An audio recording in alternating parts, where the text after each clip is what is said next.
Yo! Video games.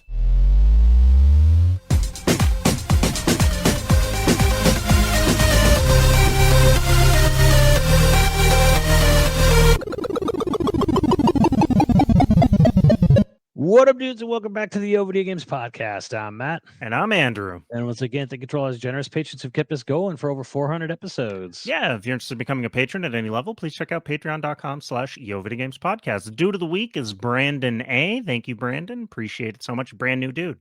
So Brandon. Thank you for coming. Thank you, Brandon. Two little bits of news about the Patreon. One, Patreon's updating the way it does subscriptions. I guess the old way that it did subscriptions, if you joined end of the month, you would pay, and then on the first of the month get charged again for the next month.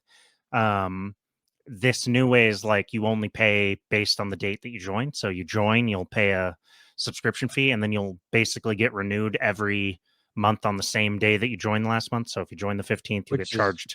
Way better than my last gym. It makes way more sense. I don't understand why it wasn't this way to begin with. The other thing is we did a poll about the subject that we're going to talk today. When it was announced that Microsoft was going to be doing a talk on the 15th, I put up a poll. Basically, you think it's going to be a nothing burger, or do you think Microsoft Games is splitting off as a third-party offshoot from the Xbox brand?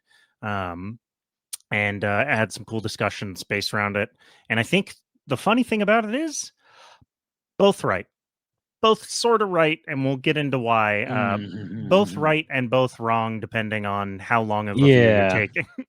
But that's obviously what this episode is going to be about, is sort of the news that we've had. We've had a whirlwind of news this last week. And we really wanted to hold off on this one because it seemed like this was going to probably be an important thing. And also, we didn't really want to talk about, everyone was talking about this for the week or so leading up, but there was no official. And then Microsoft said, we'll talk about this next week, which there's a lot about it that I'm just kind of like, why did you even hold off on this? There's questions surrounding the timing of this, where all these rumors came out and they were from somewhat credible sources. Yeah. And then Microsoft's like, it got to a boiler point. Microsoft said, we'll have something to talk about next week. Okay. And then and then it was like they're gonna do it in their podcast. And not with not like a special, on a very special episode of Hope Hospital or whatever. And Spencer got called a coward.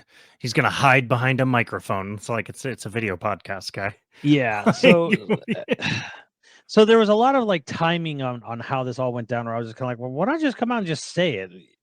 And initially, when the first thing came, what they first said was, I was almost like, I felt like, why didn't you just come out and just say this?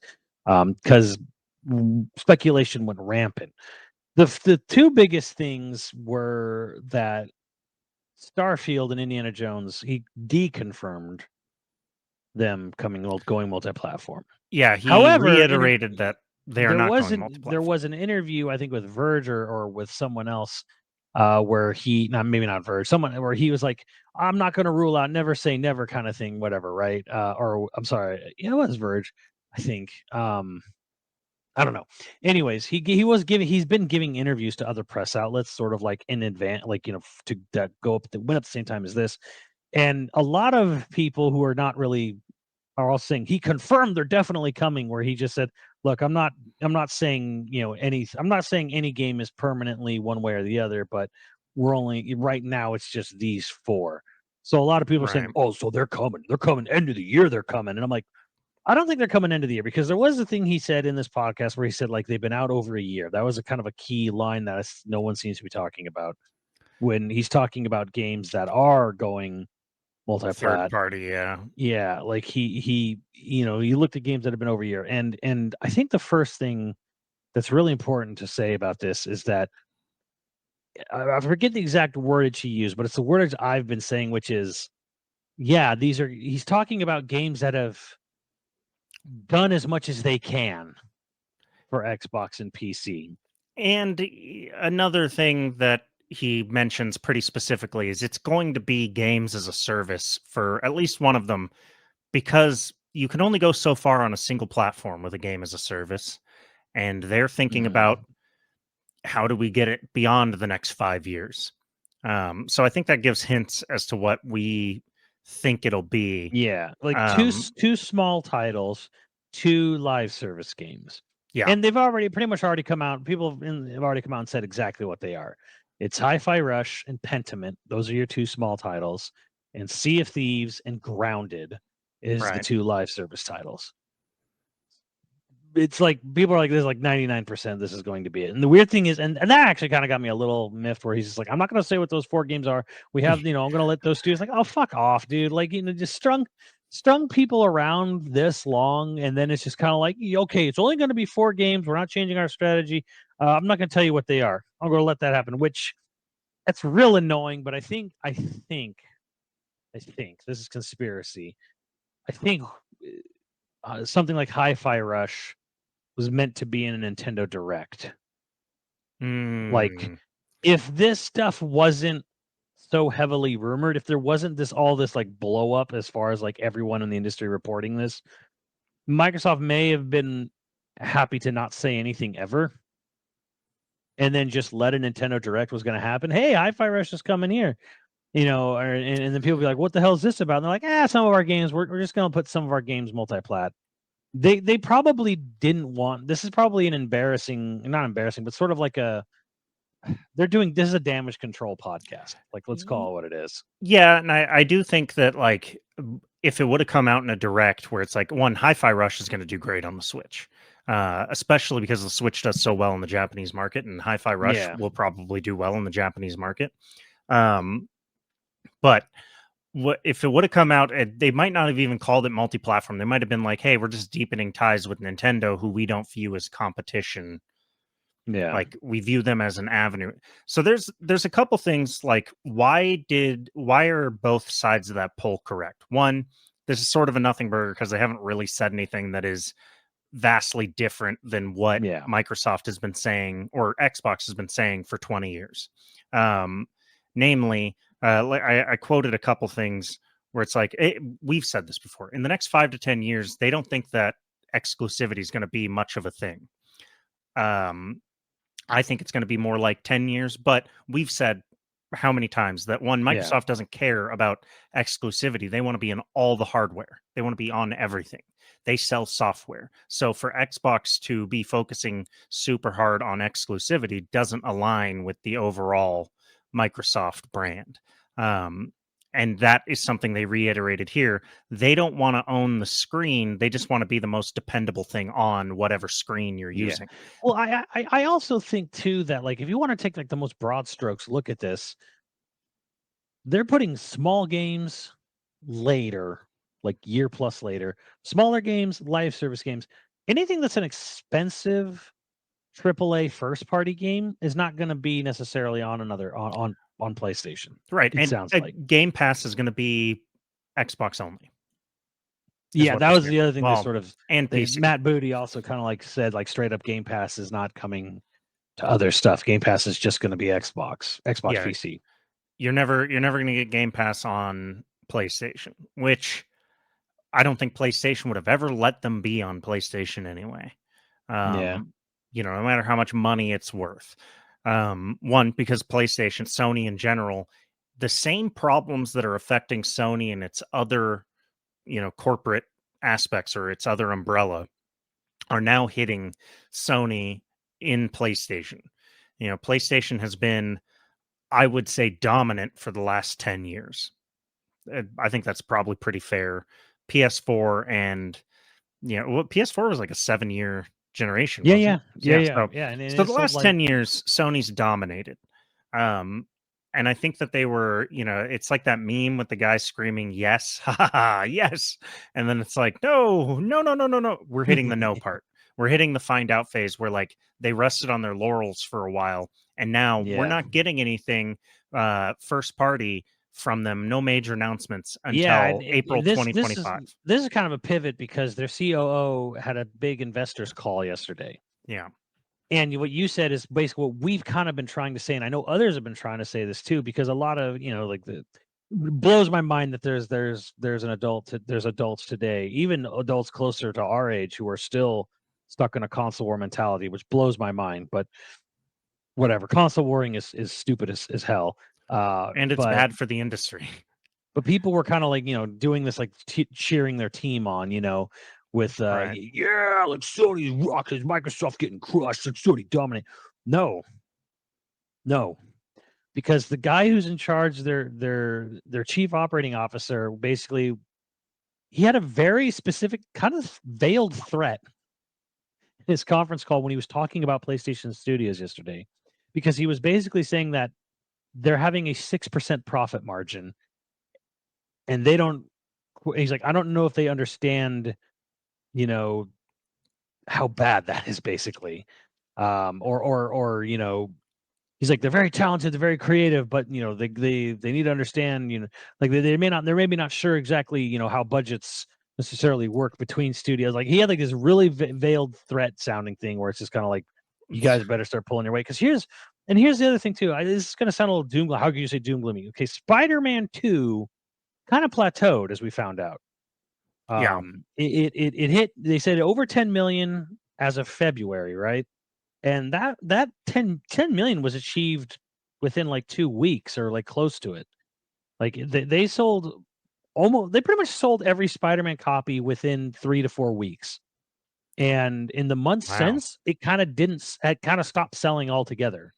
It was extremely front loaded. Now, you could say, on the one hand, it has a 20% attach rate. 20% of PS5 owners bought Spider-Man 2. Amazing. Which is amazing. It really is. That is an amazing number for it. But the flip side of that game costs $300 million. And they have to share like double-digit percentages with Marvel on residuals.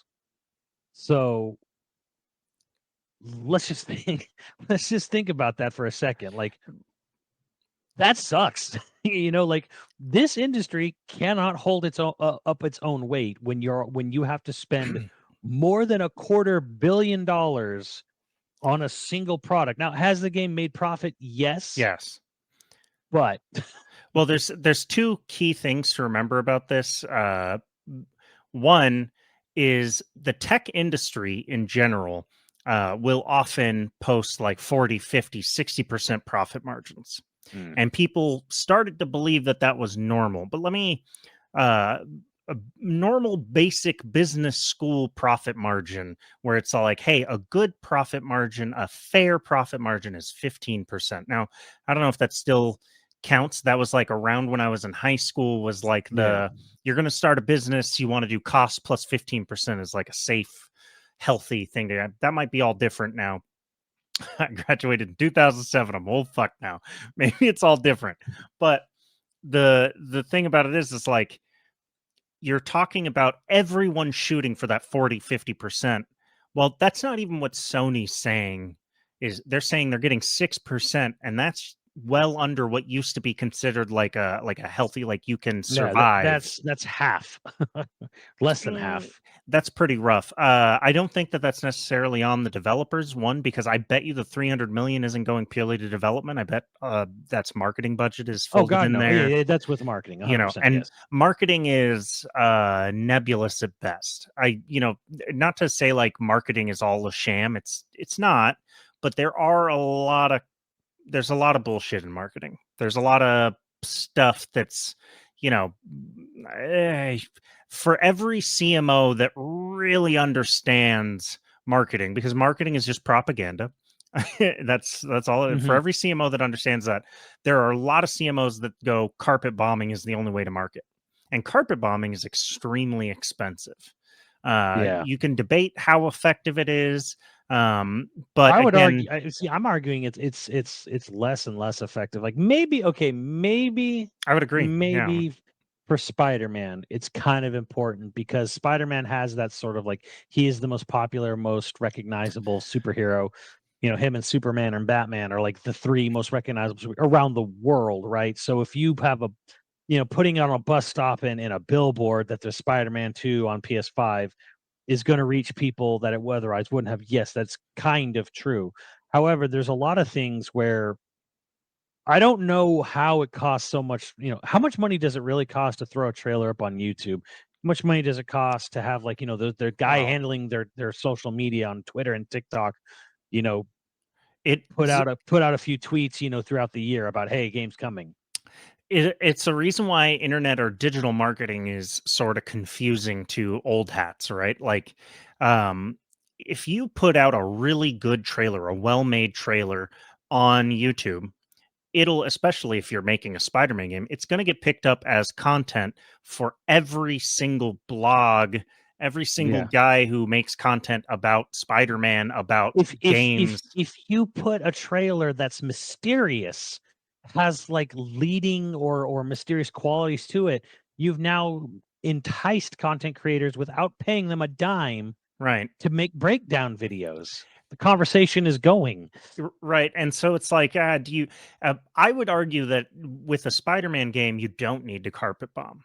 You don't, because the people who are already going to buy games, generally gamers in general, are on the internet, and they're consuming at least one platform, right? There's no way if your only outlet for gaming news is the two of us, we're still going to talk about the Spider-Man game at some point, and we're not even huge like Marvel fans. Now think about like a Marvel podcast, a Marvel content. Like, I don't think carpet bombing is necessarily the way to go. And there's a lot of very brilliant marketing people that understand that.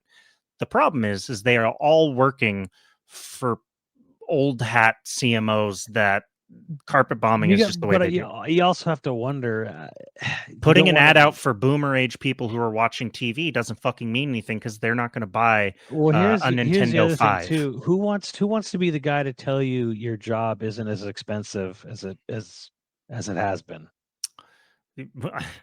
Yeah, well, the whole marketing industry wants that to not be a thing. Who wants to be the one to tell the corpo you're spending too much money on my department? Right. Yeah, you're not going to do. Well, see, that's something that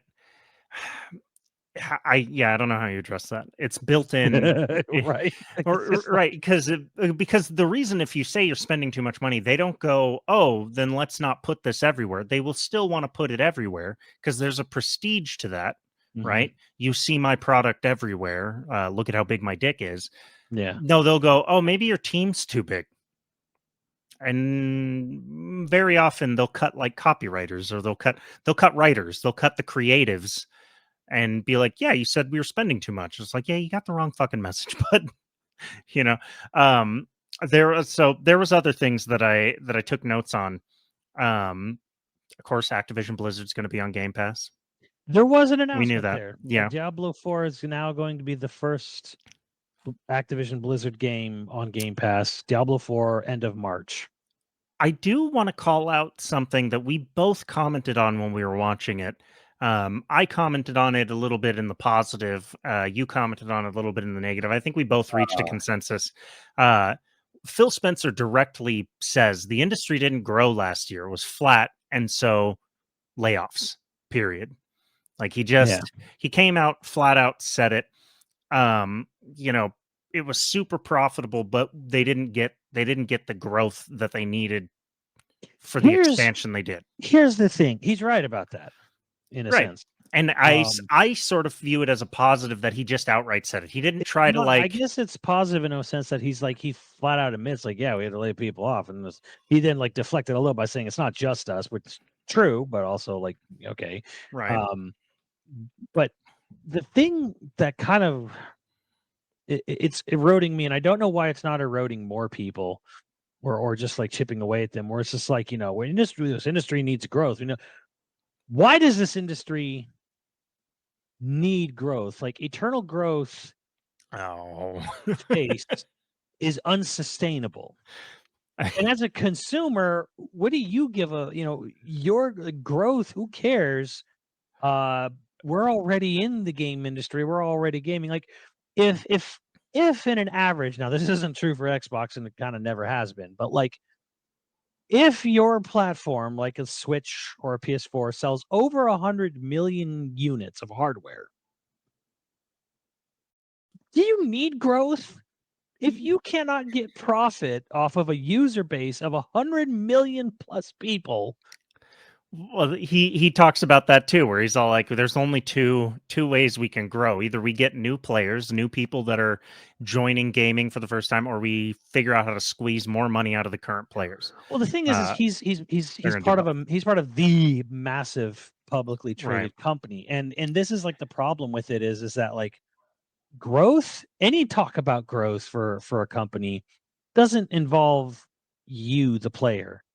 You're Yeah. already in the system.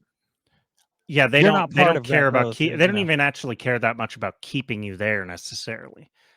You've spent the money, in their mind, you're already Yeah, done. You're a resource expended.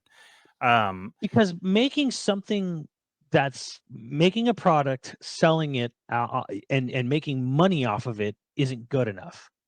Well, So you it isn't good enough to make a product and make a profit anymore. It has to be better than last year's, and that next year has to be better than the year, and then the next year has to be better, and the next year has to be better. if anybody really wants to, if anybody is interested in reading about this and what I'm going to say, basically you're going to read books about the 1600s and the Dutch. But modern economics used to be like, yeah, if you're making enough, and you're sustainable business was the goal. Um, but in the last several hundred years, 300 years or so, especially since 1810, we don't view economics that way anymore. All prosperity is attached to expansion. Yeah. Now you might look at me and you go, Andrew, that doesn't make sense. You can't expand forever. I would agree.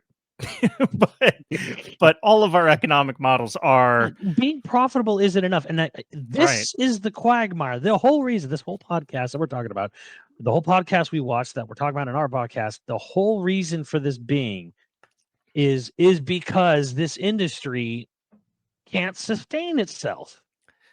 well because they need infinite growth, and they've now to be fair, like, and I've been saying the Sea of Thieves has made all the money it's ever going to make on Xbox and PC.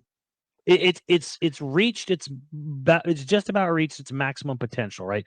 Nobody is sitting there thinking about like, oh man, I should get an Xbox because Sea of Thieves been out for fucking forever now, right? To get new people into Sea of Thieves, you're going to go to PlayStation because they have this huge user base, way big, like double yours at least. And yeah, you'll get people on PlayStation going, yeah, I'll buy Sea of Thieves. I heard it was really fun. This gets into where I'm like, oh, not a nothing burger, because Microsoft, again, with the 5 to 10 years, there's not going to be exclusivity. But what they said is games are more important than the platform. And that's what they're thinking. They're thinking in decades. They're not thinking in console generations. Yeah. Like, they're not thinking about that. They're thinking in 20 years is the fact that you're an Xbox gamer versus a PlayStation. Does that matter?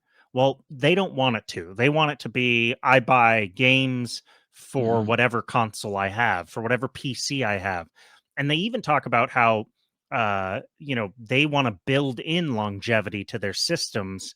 They want it to be like Microsoft or Windows, where backwards compatibility, you can play a game from Windows 95 on a Windows 11 PC. Which, to be fair for them, they've done that. They've actually kind of succeeded in that. Excellent. Yeah. If you look at the Xbox store, there's a ton of 360 games you can still buy, and they go on sale all the time. Like Time Splitters, Xbox original Time Splitters 2 was like $2 the other day but that's on a brand new modern day Series S, Series X. You go on there and you could buy Time Splitters 2 or Time Splitters Future Perfect for $2 or $3, and it runs perfectly on this current system. And there's all these 360 games. PlayStation doesn't have that. Like, you have to subscribe to the highest tier of their PlayStation Network service so that you have the ability to stream a hand-picked selection of PS3 games.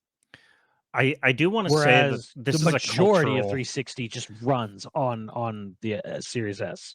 I do sort of think that this is a semi-cultural thing where, like, for the longest time, especially in the games industry that was dominated by Japan, they built their games to be a secret. They didn't want you to be able to replicate what they were doing. Yeah, absolutely. And they would literally delete the master file for fear that it would get into somebody else's hands. Mm-hmm. And so you don't have this view of like, what is it they said? When we all play, we all do better. What Yeah, is it? we all play together, we win. Yeah, when everyone plays, we all win.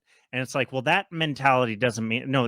When PlayStation gamers play our games, we PlayStation wins. That's how they want. They look at it like a pyramid, insular, Yeah. and Microsoft's looking at it like, a big open universe that they can pluck and keep growing in. Yeah, and It's this fundamental is difference. yeah, and going all the way back, this is what crazy Ken Kateriyagi. This basically lost him his position within Sony, was the highly customary nature of the PS3 architecture. Yeah, because it lost them over $1 billion.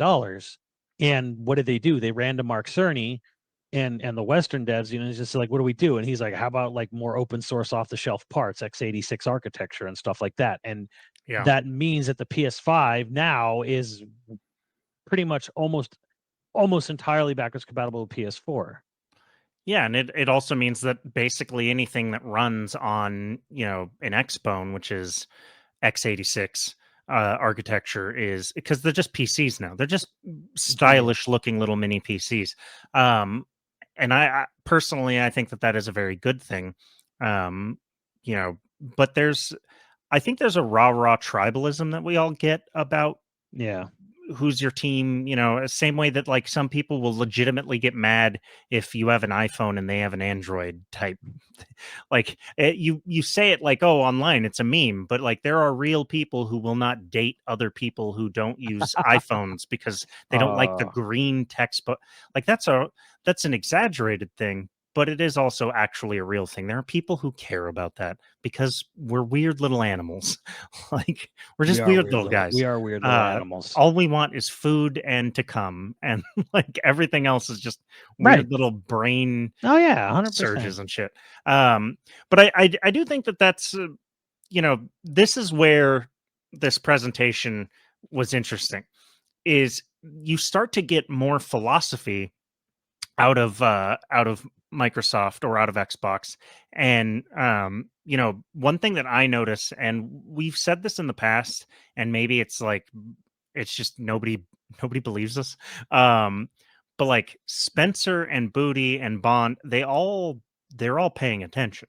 They all actually pay attention to gamers. I liked how Booty Sony was doesn't. kind of Booty was kind of aware of the fact that it's like people get attached to their libraries. Like they even if it's a new generation, they're just kind of like, well, this is where my library of games is. I'm just going to stick with it, kind of thing, which is a very good attitude to sort of, or at least just understanding how people got. Like, how did Xbox get to this point? Because they were doing well on the 360, and then they lost out to the PS4. A lot of that can be almost laid almost entirely at Don Matrick and the way his whole team at Xbox handled that shit. Well, But like they saw the future and they tried to adopt it too early. They were like, "Oh, your console's going to be your entertainment center totally and we want to jump on that." Well, and I don't know. Like there were so many stupid things about the way they were doing it, where they were like banking hard on TV. Remember the whole meme of TV? You got to watch your TV. Like, bro, TV is on its way out, sir. So very much weren't seeing the future there. But they were brilliant on the idea of like, oh, soon this is going to be your one thing. It's going to be your DVD player. It's going to be your access to TV for your apps and stuff. Like it was actually smart. It was just too early and they didn't read the room. And they didn't read the room at all. And then they were bundling Connects with the Xbox One originally. And like, there's just so many bad problems, but it lost them that generation. And it's clearly affected them now because it's like, yeah, well, people got a PS5 simply because they had a PS4. Mm-hmm. And that's where my library was. Yep. So for a lot of people, they just kind of naturally moved over to PS5 and yeah, so it's kind of it is sort of refreshing in a sense to see that, at least they're, Matt and Phil are just kind of like hyper aware of like, the nature of what's sort of like well, Sarah's very clearly came from a sales background. And man, she really knows how to push the, like, what was it? She basically frames Xbox platform as an investment in gaming in general, because they're talking about, like, we don't care what screen you're using, we want you to be able to play your games anywhere. And it's like, oh, she knows what she's doing. She clearly is good at like selling. You know, I don't, maybe she's not a sales background, but it seems like it is, and she seems like there's a reason she got that job. And the thing we kept saying, I couldn't believe it. She wasn't pumping out how cheap and affordable a Series S is. How Series S is like the best deal in gaming. It makes me think that they're going to phase it out. Well, they said at the end that there's going to be a hardware announcement at the end of the year, which is the Brooklyn, which is the digital only Series X, with some slight improvements. I bet you they're going to phase. I think they're going to phase out the Series S and make it a new. I think they because she gets the value proposition of the Series X or the Series S. I mean, almost definitely. And I'm betting that the reason they're not pushing it is because they're looking for a way to maybe, yeah. And then they also tease next gen, like, like they basically were saying, like, look, we're not out of this. We're gonna have some sort of hardware refresh this fall, like Sony is supposedly doing as well. There's supposedly a PS5 Pro coming. And then they also tease that they're in it for the long haul. There's going to be a next gen console. But she was just talking about, like, how with an Xbox, our partners are great because it's closed hardware, like they know what they're getting, yada yada. It's just like, yeah, but it's the argument people have had for consoles for decades. Like that's nothing new. Sort of that, but like it's the exact same like caveat people give about the superiority of PC gaming. Yeah, it is hard to develop for PC when you're also developing for console, because consoles are consistent and pretty easy to develop for, especially now. Whereas PC, you've got to like look at what hundreds of different spec sheets to right, yeah, try, and there's always problems. Always. So, well, yeah, but I don't know, like to I guess sort of like cut through is what's Microsoft is kind of missing out on here, and maybe I can understand the hesitancy here. They teased it a little bit in this where they talked about their slate of games for this year, because they have a number of first party games coming out this year. Sony doesn't. Yeah, they have 10 major releases in 2024. Right, said. and Sony does not have first party releases. Sony has money hats, and people will say, "What's the difference?" The difference is Sony doesn't own the studio. They may not even own the IP. An example of this is Final Fantasy VII Rebirth. It's a money hat. Rise of the Ronin is a money hat. Like, they may own the IP for Rise of the Ronin. They might own the IP for it. I don't know. But it is a money hat from Koei Tecmo. They don't own Koei Tecmo. They don't own Team Ninja. They do not have exclusive rights to that publisher, developer. They money hatted them to make a game for them. So because it says it seemingly is, their own first party studios are, I guess, done mostly, or just years out from a product, apparently. Yeah, I mean, I really do feel like you're seeing the actual effects of COVID now. You're seeing that the slates all took a big bump, where everything, like all of the lag that they were able to work through to get those other games out. Now you're seeing the burnout of the slate, where like the slate doesn't have anything for this year. Maybe even next year. That's the other thing. Nothing until April 2025. But they didn't say something's coming out then. They just said that's when they're going to have like more announcements. Yeah, until then, because basically that's when fiscal ends. So starting April 1st, 2025, that's the next fiscal year. Basically, they told investors, we are not going to have a first-party game until at least April of 25. There's nothing in this current fiscal year. It's all money hats. Like Stellar Blade and Final Fantasy VII Rebirth and Rise of the Ronin, and holy shit, Rise of the Ronin. That, I don't know. I don't know if that's maybe something for a side quest or something, but I don't know if you saw the powder cake that game's turning into. Oh yeah, it's not selling in Korea because they based a lot of the philosophy in the game around some hardcore nationalist.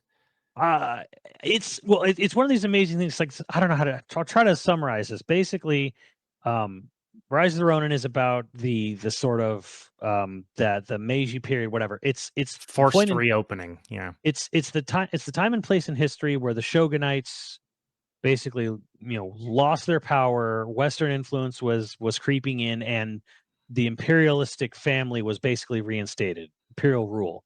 So the sort of a political activist, philosopher, what have you, whose basically his core philosophy was that we needed to stave off the Western influence on our country because Japan is a powerful country and we need to basically build ourselves up. And his philosophy was stronger countries should rule weaker countries. Yeah. In that Korea, Manchuria, the Philippines were weaker countries, and Japan needed to colonize, take them over, pretty much wipe out their culture and languages, because that is the nature of stronger countries to do, and that's how we build ourselves back up to push back against the Western influence. So early nationalism.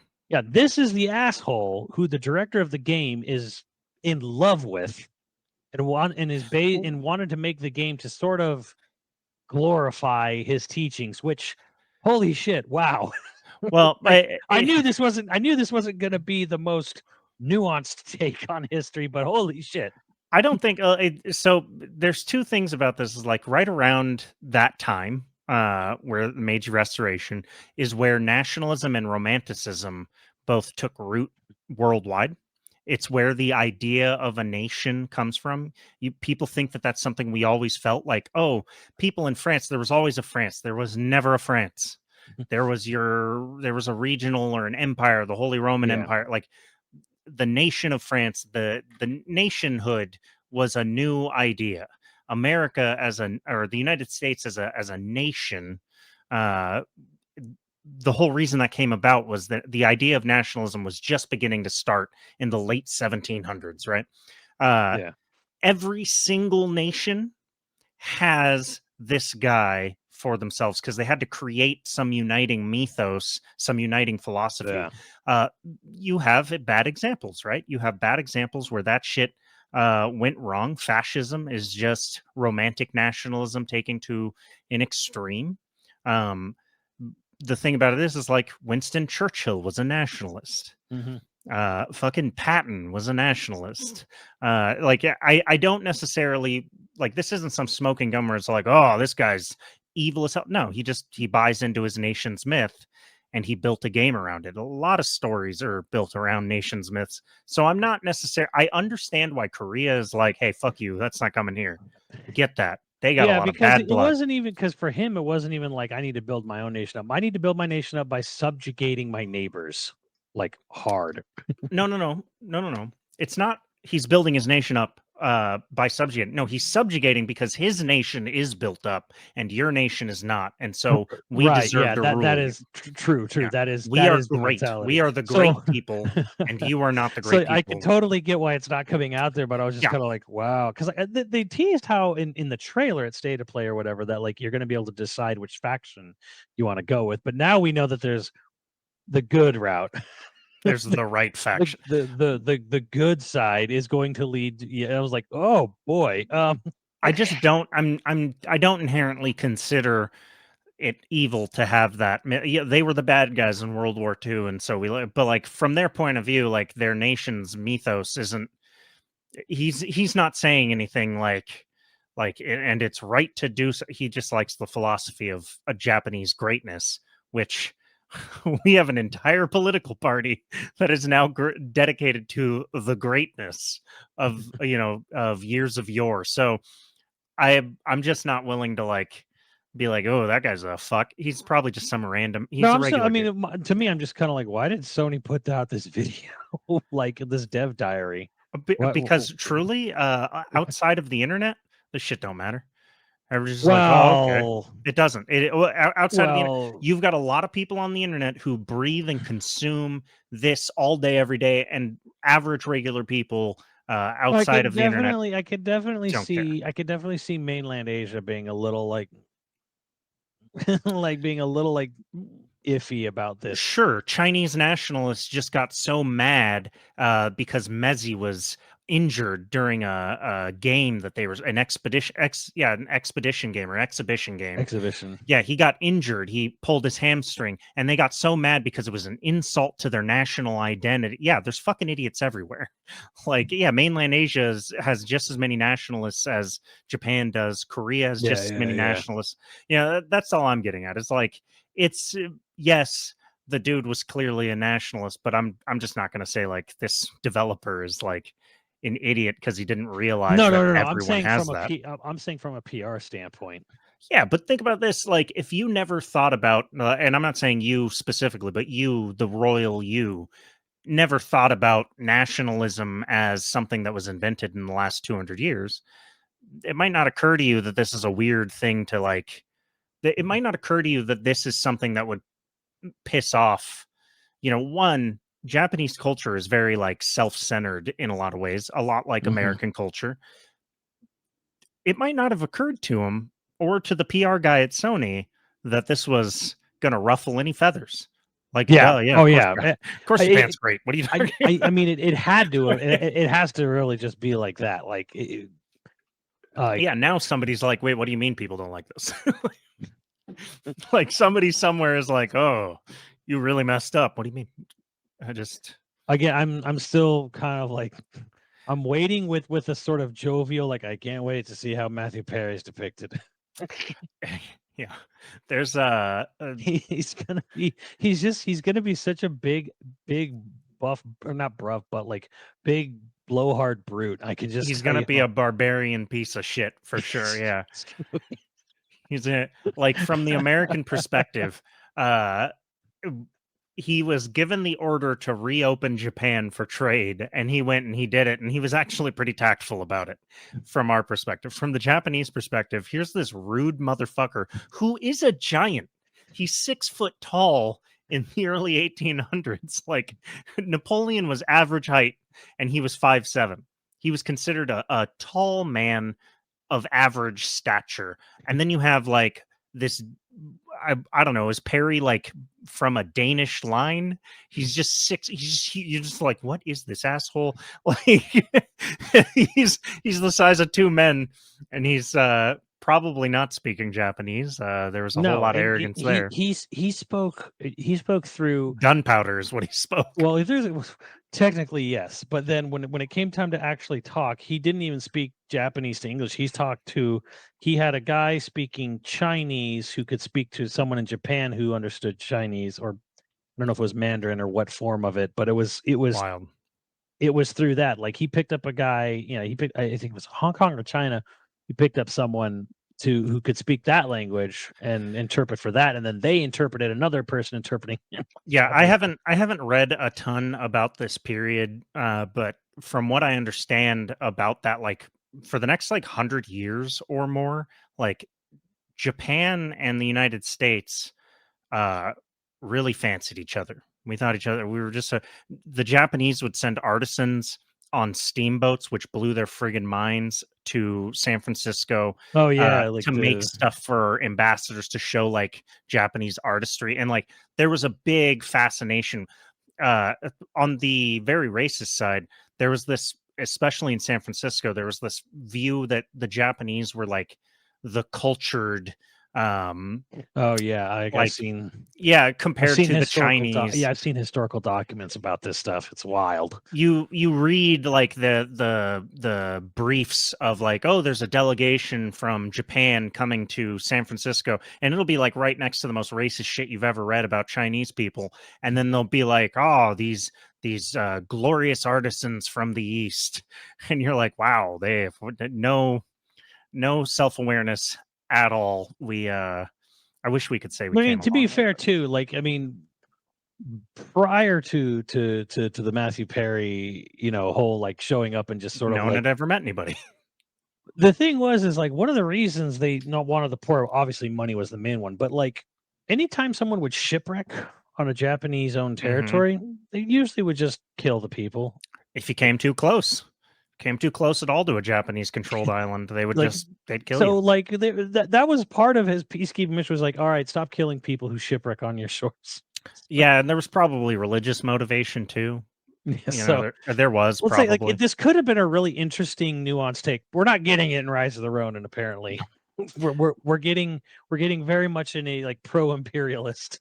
I think you're going to get something probably as valuable in that you're going to get an image of that time period that is a nationalist myth in a lot of ways. And like we have plenty of stuff like that, mostly revolving around World War II. But like you're going to get that image, and that image is actually pretty valuable. The problem is you're going to have a lot of teenagers that are going to be like, yeah, the katana can cut through anything. I can't remember if it was you or someone else I was talking to. Someone went and saw Inglorious Bastards and walking out of the theater is like, is that how Hitler really died? Yeah, that's it. I think that's that was me. Yeah. And I was like, oh my God, Lord help our youth. Yeah, that wasn't youth. That was dudes in their 20s. It blew my mind. I don't even remember what theater I saw it at, but yeah, it was two guys that were like, is that really how Hitler died? Yeah, he was killed in a raid. I don't know if it happened in a theater. And you're like, okay. It was just the wrong country that he died in, even. You're a whole country off. Like, even if you think he didn't commit suicide, he was killed in a raid, which is probably a hell of a lot more hardcore. Like, he went down fighting. Even if you believe that, you're just wrong. Well, my understanding is that there's debate on whether or not the guard outside finished him off, or if he was already dead. Yeah, I read something at some point that basically was saying that the guards inside the bunker conspired to just kill him.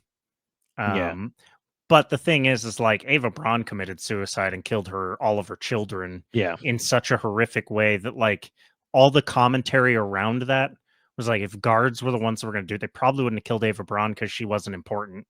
And like, so probably Hitler botched his own suicide and the guard finished him off. Right, because that's basically like one of the theories that he botched it, and then like a guard went in there and finished him off. And I'm like, well, it doesn't really matter. It was really unglorious. Yeah, one way or the other. Exactly what a guy like that deserves: an inglorious way to die. We really went off on a tangent. Great tangent. Love that tangent. But either way, like getting back to the whole thing with like. Key takeaway from this is like, okay, yeah, Microsoft's not going third party. They're taking games that have gone as far as they can go. As far as they can go, that are smaller games. They're not.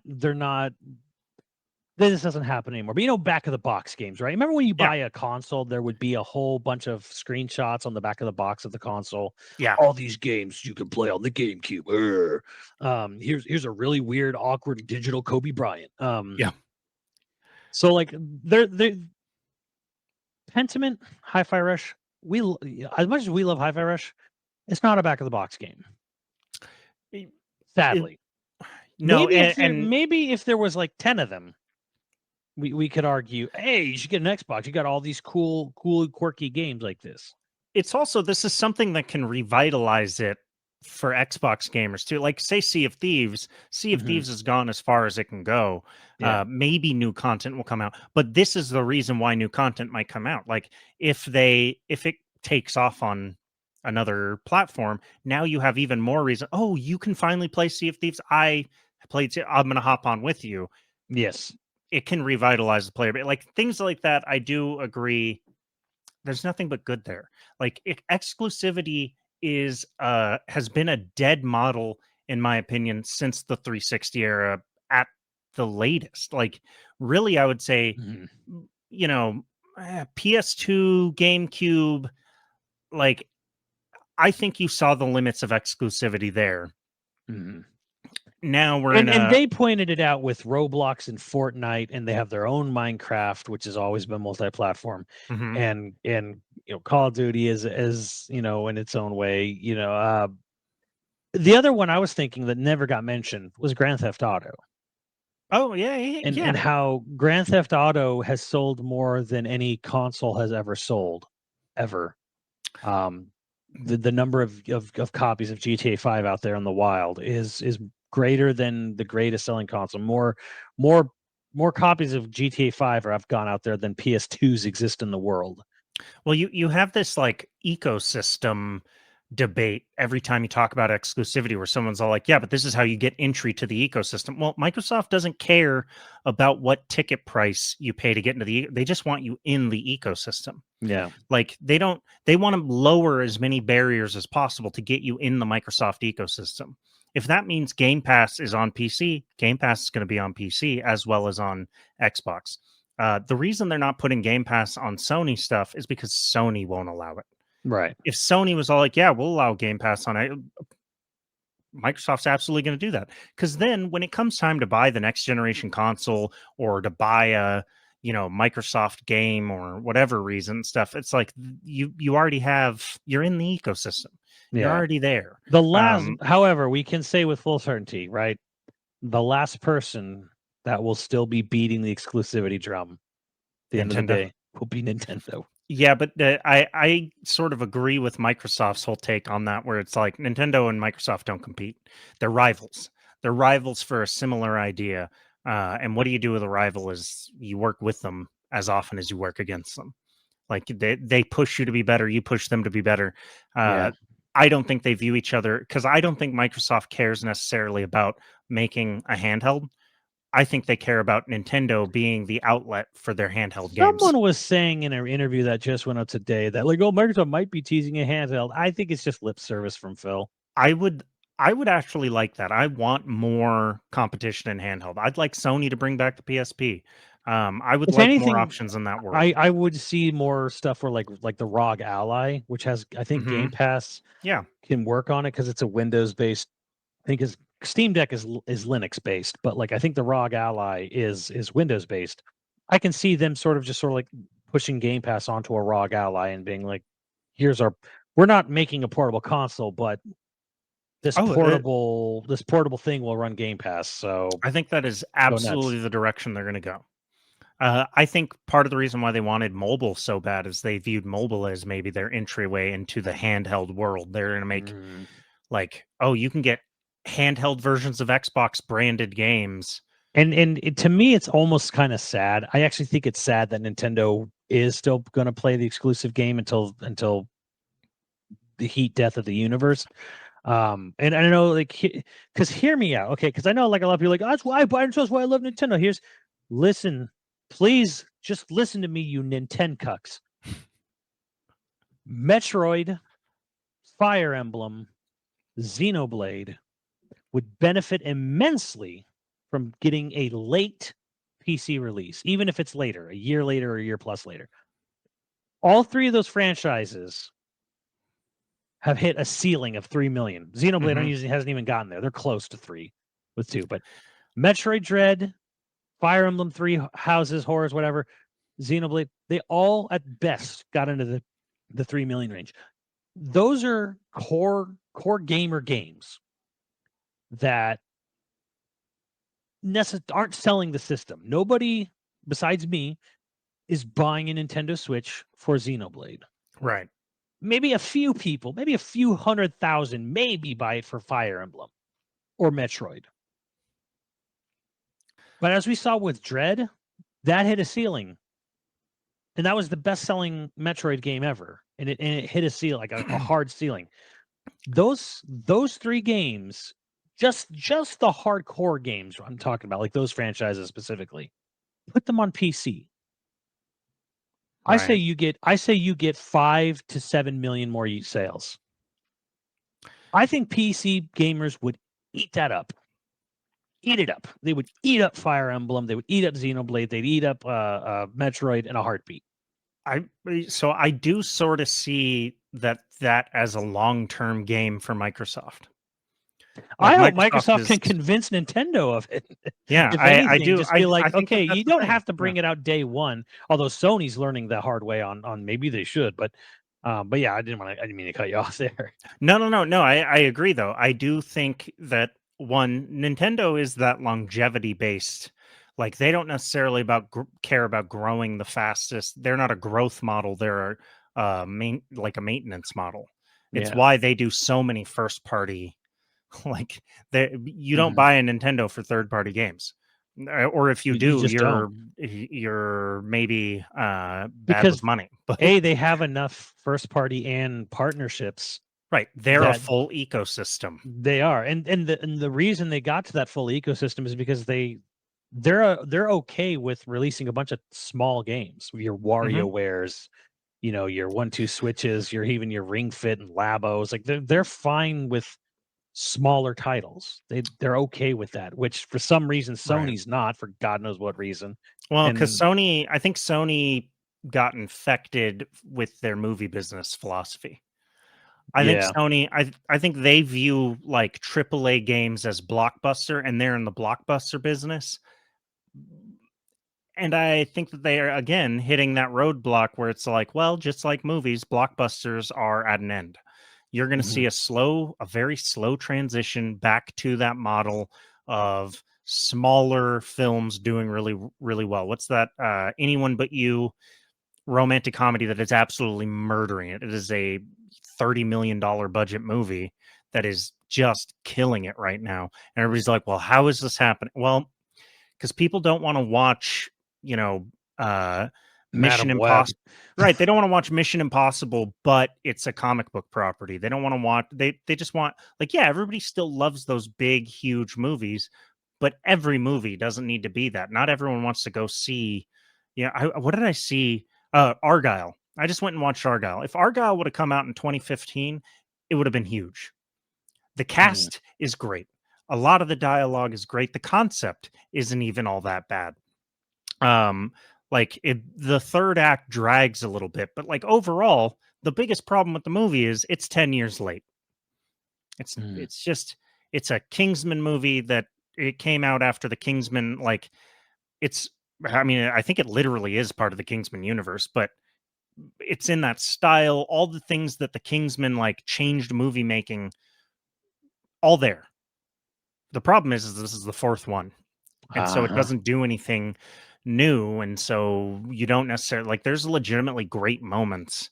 Bryce Dallas Howard does a great job. As a matter of fact, she's so good at playing the one side of her character that when the character sort of has growth, you almost don't buy that other character growth. You buy it as an act because you're like, no, this character. She's pretending to grow. Yeah. But Sam Rockwell is everything that he is. He's just too old for the role.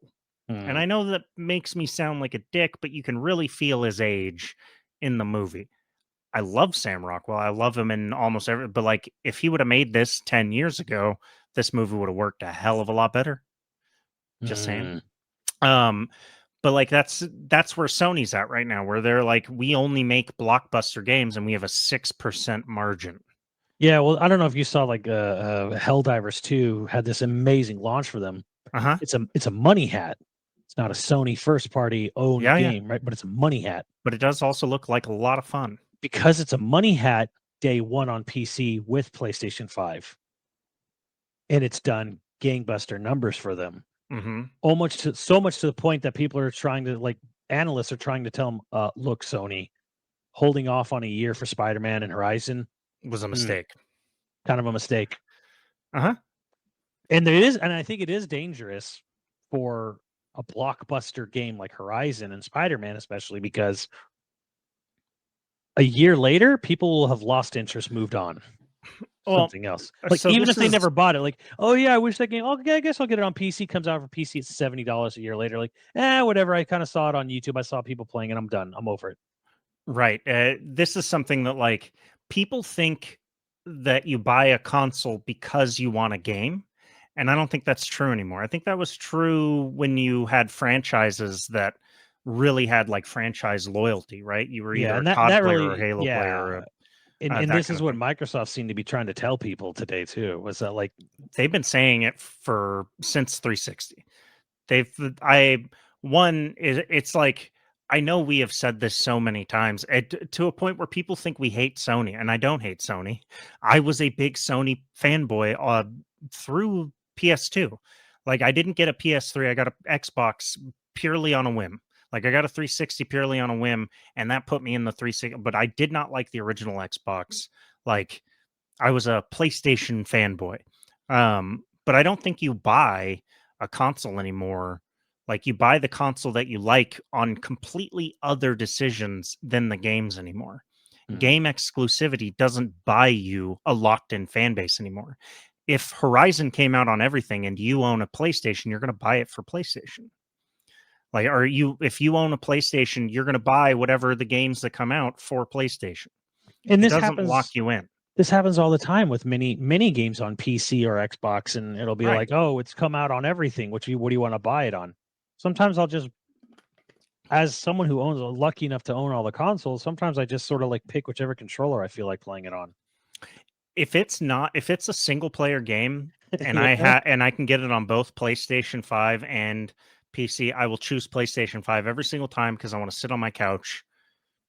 Even if the PC version is way higher quality because my PC is just 10 times beefier than the PS5, I will still get the PS5 one because I know that it'll run well. It's built for the console, but also I can just sit on my couch. I play Fortnite on my Xbox because I ran out of storage at the time on my PS4. Right.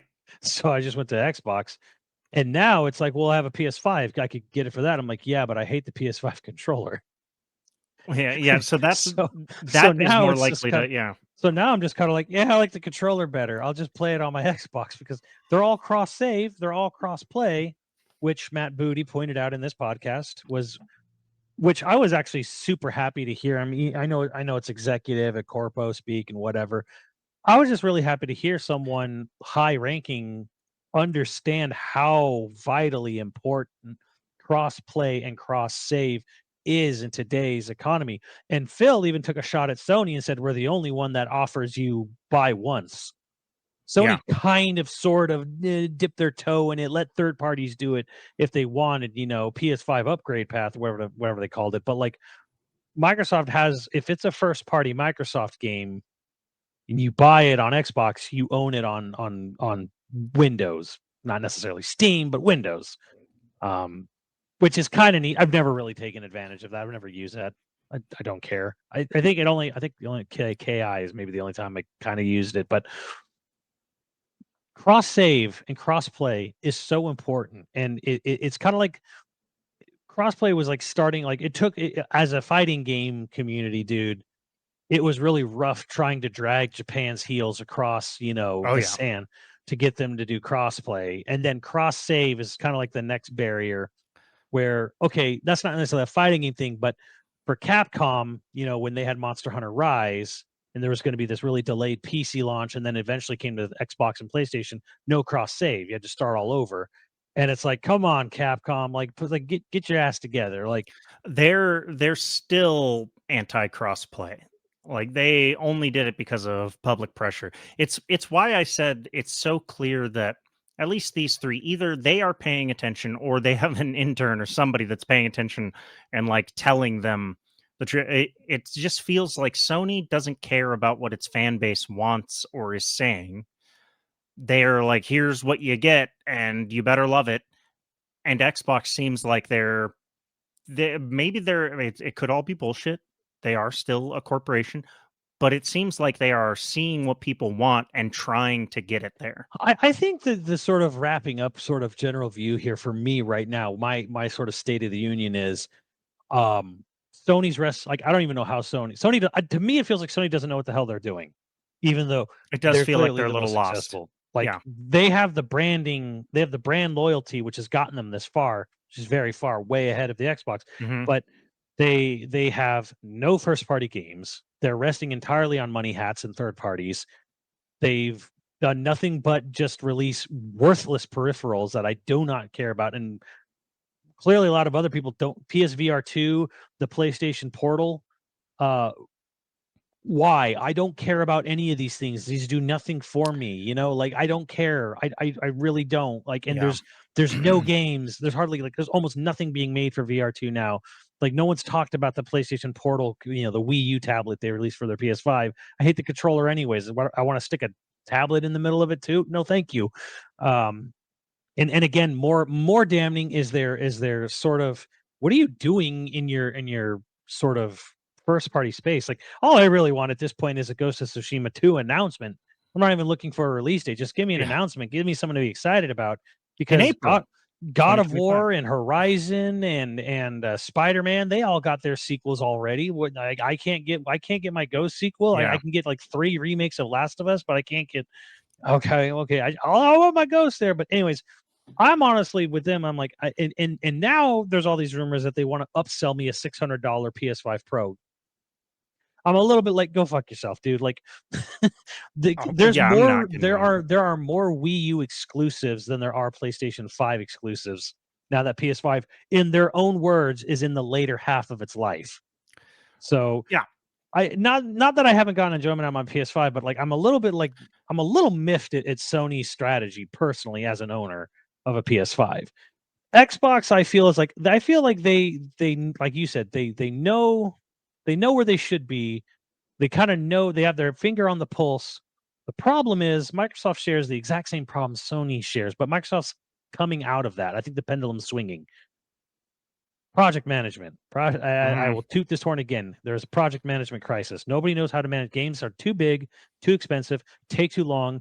And on top of that, all being true, I don't think they're being properly managed well at all. Look at Halo, look at Redfall, look at other, disastrous launches. Look at that, even on Sony's like Foam Stars and crap like that. So there is a crisis of project management. Microsoft, I think, is just starting to come out of this dark tunnel they've been in with it, at least sort of this year. Sony's going into the dark tunnel, and Nintendo's just sitting there twiddling their thumbs, just doing their thing, doing it well, and just sort of quietly making money in the background.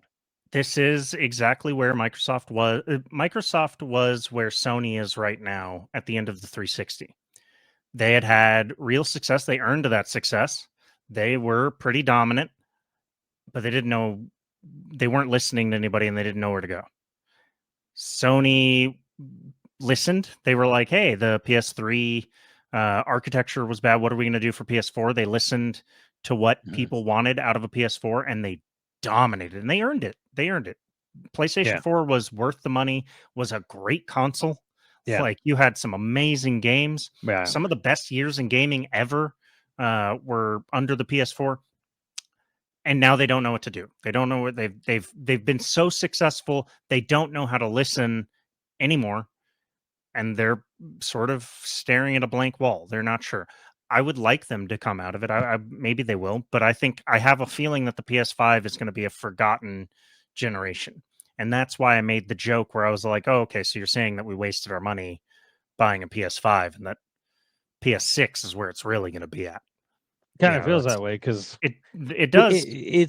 I've enjoyed my PS5, but it feels like a PS4 Pro Plus. Right. Like and that's I enjoy it. I use it as my media box. I play games on it. I played a lot of PS4 games, but like I didn't need to buy it. I realize now, of course, that there was no reason that you had to buy it. Like, I could have just been playing on the PS4 and I probably would have had just as much good experience. Granted, Final Fantasy 16 and I don't know. I'm not saying that the PS5 is bad overall. Yeah, it's just not like a bad throwaway system, generation. But what I'm talking about, like the first party company itself, right? The messaging, where they are right now, it just seems like they're spending an ungodly amount of money, taking an ungodly amount of time, and kind of filling in the blank spaces they're creating with peripherals I do not care about. This wasn't on podcast, but before we started recording, we were talking about like CEOs jump away at the top, and then they leave the next guy to deal with. That's all Jim Ryan did. Him and Bob Iger. Bob Iger came back like an idiot, but Jim Ryan saw that they were at the peak of the roller coaster, and he was like, "Well, this is where I get off." And now we're gonna see just the dip. And it'll come back. It'll, it's a pendulum. Like I don't think Sony's in any dire straits. I'm not predicting any doom fine. and gloom for Sony because, again, they have that brand loyalty and name recognition. But as far as like, I think Rebirth will be my favorite game I play this year. Pretty sure it will be. On the other hand, though, I'm just saying that like Sony as a first party studio right now, I play my PS5 the least of any console. Like, I'm not trying to slam the console, but between my Switch, my PC, and my Series S, I actually play my PS5 the least. Yeah, the least out of between all four. I'll end it on this is like Sony still has a lot of talent. They Oh, probably still have absolutely. the best talent in the But they industry have some of the overall. absolute best devs in the world. Some of They them, just don't like know what to do with it right now. well, They don't know where to put it because they have this, been betting hard on tent poles. yeah. Well, the scary thing is that what if they have that talent, but they're putting them on the wrong thing, or they're That's not true. managing Yeah, it correctly. yeah. Where like the scary part is their idea of what they think they need to do is like again 12 live service games, and they had to like heavily delay half of them. They're talking They about. go I'm like, big. They go big. well, they were telling us we have like 12 live service games planned. Why? Yeah, I don't know if they understand that the model of a live service game is that if you're the next big thing, you cannibalize all the other big things. Right. Your Because business plan to like cannibalize yourself? four live service games came out within the span of like 2 weeks. Only Helldivers 2 is having real success. Technically, Power World 2, if you want to count that as well, Foul sort of. World's huge, yeah. But that's kind of technically early access. But like Suicide Squad, Boom Stars, Skull and Bones, um, Oh yeah, and Skull and Bones. I played it. I played the beta. And now Helldivers 2. The only one coming out, and that's not all Sony. I'm not saying these are all Sony's, but Foam Stars is a Sony money hat as well. But Helldivers 2 is the only one that's kind of like rising up out of the top of it, and it's because it has some of the least necessary microtransactions. And their devs said you need to earn their philosophy is you need to earn, people's trust in microtransactions. Like that was their statement on, even though they have microtransactions in the game, they're like, yeah, well, we believe a game needs to earn your respect to get your microtransaction money. I'm like, yeah, that's a good attitude to have. Yeah, and the thing is if microtransactions are unobtrusive and not game altering, I don't have a problem with that. You I want mean, to buy some crazy outfit that just yeah, hell yeah, man. Like that's a yeah, and cool like thing to offer. from what I've seen in Helldivers, like playing the game with the base stuff, totally feasible. Mhm. And then all the stuff you earn is earnable from a few hours of gameplay. Just playing the Yeah. game normally. Not doing anything super crazy, just playing it normally. And then yeah, you could go in and buy some extra suits or helmets or capes or whatever, but Yeah, I don't have that much of a problem. I still don't like microtransactions as an no, I don't idea, either. And I still think it's kind of shady. It is at least it's a but $40 game instead of a full price, but like it's yeah, and also if a you put the game. hours into it and you spend $20 on it, you've only spent full price of a game. Yeah, but like the cosmetics aren't even really that part of the game. It's No, funny enough as it is. It's like it's a game about trying to survive terminators and bugs with your buddies. And none of that has to do with the cosmetics much at all. goes so So hard. That sounds so sexy. so it's kind of like this, yeah, there's microtransactions here on the back end, but I mean like you could honestly never even go because you have to like walk over on your ship over to like a little computer to like Yeah. access them, or there's like a hotkey button as well, but like it's kind of like not really there. Like if you Yeah, it's don't not in your notice it, face. if Yeah. you don't notice it, you could actually play the game and not even realize there was things to buy. So I dig that. I like it. I haven't played it yet because I don't have anything to play with it right now, but I'm gonna play it. So final thought on whether this was a nothing burger or not. I'm gonna say it was both. I think it was disappointing to anybody who wanted really big world changing news. yeah, And I think it was also disappointing to people who wanted uh there to be like a Microsoft is closing up shop, which I don't know why. yeah. I don't know Well, why you'd ever think again, that. if you were hoping for Starfield or Indiana Jones coming anytime soon on PS5, if it ever does, yeah, that's probably disappointing for you because it's Mhm. not happening. Well, at the very least, we could say not anytime soon. Probably not. I would say we're indie, probably never for indie. Starfield is like after the last expansion, probably. Um, Maybe. maybe, Yeah, maybe, maybe. maybe. I have heavy doubts about Starfield personally coming to a multiplat. I think that's way too much of a AAA big money project. They said it in the courts. They bought Bethesda so that Starfield couldn't be a PlayStation exclusive. And here's the thing: if Starfield ends up as popular as Skyrim, which I doubt, but if it does, and it's still being played in 10 years, yeah, I could see them being like, you know what, we're just gonna release it on everything. Here's a remaster that's for Starfield everything. remastered. Yeah. Yeah, Yeah. for everything. And it's like it's Or on everything. PC. It's But on. I don't see that happening because Yeah, I don't and either. last I heard from the mod community is the mod community kind of given up on the game pretty quick because like it's just boring. I was like, okay. I really liked the game. I put like 100 hours into it, and then I I think that stopped, and might I've have been never thought about it again. I think that might have been in regards to multiplayer, like multiplayer modding, because there was a heavy multiplayer modding community on Skyrim. Yeah, And I think this was in regards to like, where's the multiplayer stuff coming for Starfield? I'm like, never. It's never coming. All right, I got producers to thank. But again, if you're interested in becoming a patron at any level, please check out patreon.com/YoVideogames podcast. Dude of the week was Brandon A. Thank you, Brandon. And our producers for this episode are Zyberknight, Mutton Chops Johnson, The Pink Hammer, Skurnami, Croy35, Hyper Viper 89, Hockey Kong 64, LCL Mayhem, and Ziggy Z. Thank you, dudes. And we will catch you next time. later, dudes.